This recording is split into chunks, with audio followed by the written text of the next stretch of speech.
challenge. De eerste namens mij. Dat werd wel eens een keertje tijd. Goed.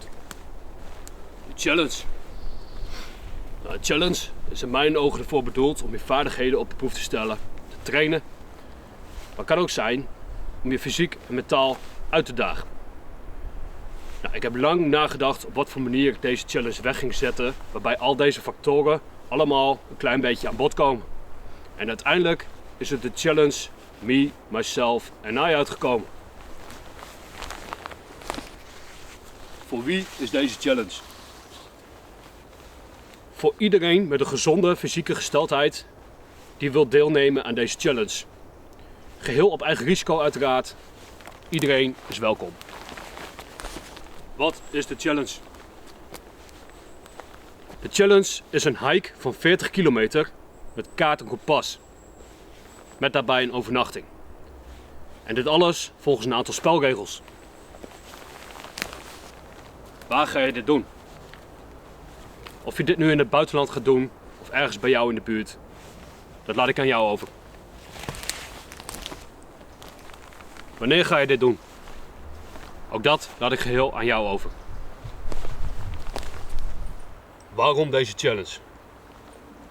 Nou, ik denk om jezelf fysiek en mentaal te trainen. Om het kaartlezen te beoefenen. Stel al het andere valt, dan val je altijd weer terug op die kaart. En deze challenge is een mooie gelegenheid om dit te beoefenen, dit te trainen. Nou, als laatste, om alle doelen binnen de richtlijnen te behalen. Hierin ligt de uitdaging. Nou, hou hierbij de eer aan jezelf. Je kunt van mijn part een hele rugzak vol vreten en bier meenemen. Of tijdens het kaartlezen een GPS of iets dergelijks gebruiken. Nou, mij heb je er niet mee. Je doet het voor jezelf. Het is me, myself and I. Hoe ga je deze challenge doen? Je gaat deze challenge uitvoeren door middel van een aantal spelregels. 24 uur. Zorg ervoor dat je in ieder geval 24 uur volmaakt. En maak dit inzichtelijk door bijvoorbeeld een timer. Me, myself and I.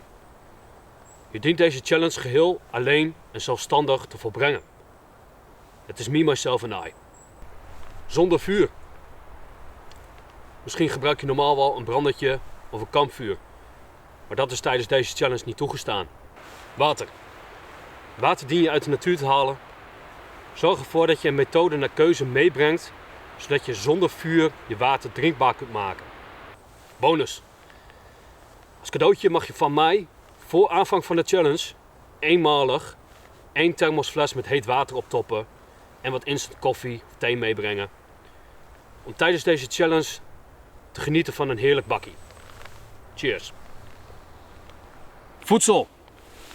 Of 4 high energy bars van dit type. Die kun je onder andere bij rampenrugzak krijgen. Of 8 energierepen van dit type. Het is of, niet allebei uiteraard. De hike. De hike start bij aanvang van de challenge. Dus zodra je op die timer hebt gedrukt, dan begin je met lopen. Je dient in ieder geval 40 kilometer af te leggen. Dat is de minimale eis. 40 kilometer. Ga ervoor. Daarnaast, als je het wil filmen, maak het dan inzichtelijk voor ons door bijvoorbeeld een app.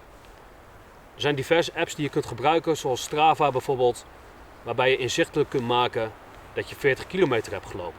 Gebruik die app op je telefoon, alleen als het controlemiddel en voor nood uiteraard. Dit alles ga je doen met een kaart en kompas. Dus regel een topografische kaart of een wandelkaart van de omgeving waarin je gaat vertoeven.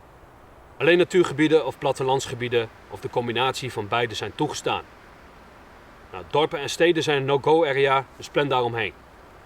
Een kroegtocht of een luxe broodje halen bij de supermarkt, dat doe je maar een andere keer. De route. Nou, die plan je helemaal zelf. Of je loopt een stuk heen en daarna weer terug, of je maakt een rondje. Dat is helemaal up to you. Maak een plan voor aanvang van de challenge, zodat je meteen van start kan gaan. De overnachting. Nou, heel simpel. Breng de nacht door ergens in het gebied. Zoek een plek uit waar je kan rusten of wat uurtjes kan slapen. Travel light, travel fast. Je gaat bepakken volgens de checklist die ik je ga geven.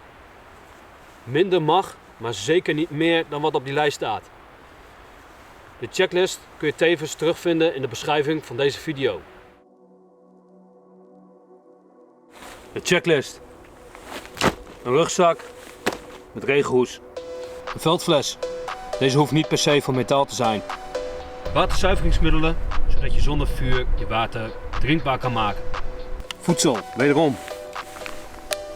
4 high energy bars. Of 8 energierepen van dit type. Niet allebei uiteraard. Tarp met toebehoren. Een slaapzak voor het seizoen naar keuze. Een grondzeiltje of een bivakzak. Niet allebei. Eerste hulpspulletjes. Denk bijvoorbeeld ook aan anti-insectspray enzovoort. De rode draad tijdens deze challenge. Een kaart, een kompas. Met daarbij een potlood of een stiftje. Zaklamp of petsel. Of je neemt ze beide mee. Zorg ervoor dat je licht hebt. Kleding. Hierin laat ik je vrij. Kleed je naar eigen inzicht voor het weer en de omstandigheden waarmee je te maken gaat krijgen. Een setje reserve sokken bijvoorbeeld is ook wel handig. Maar hierin laat ik je geheel vrij. Toiletpapier, waterdicht verpakt. Vuilniszak. Hike in, hike out. Accublok plus laders. Een telefoon om alles inzichtelijk te maken, maar ook voor nood uiteraard. De bonus, het cadeautje. Een opgetopte thermosfles met heet water. Wat thee en wat instant koffie. Last but not least, optioneel, naar eigen inzicht, wandelstokken. Geef je op in de reacties. Video's van de deelnemers die een challenge gaan filmen worden TZT als link toegevoegd in de beschrijving, zodat we uiteindelijk ook daar kijkplezier van kunnen ervaren. Mochten er nog onduidelijkheden zijn, vraag het, geef het aan in de reacties. Na deze video komt een video van mijn uitvoering, die kun je alvast bekijken als je daar zin in hebt. Voor diegenen die mee gaan doen, alvast heel veel plezier en succes. En voor de rest, heel veel kijkplezier. Mooi.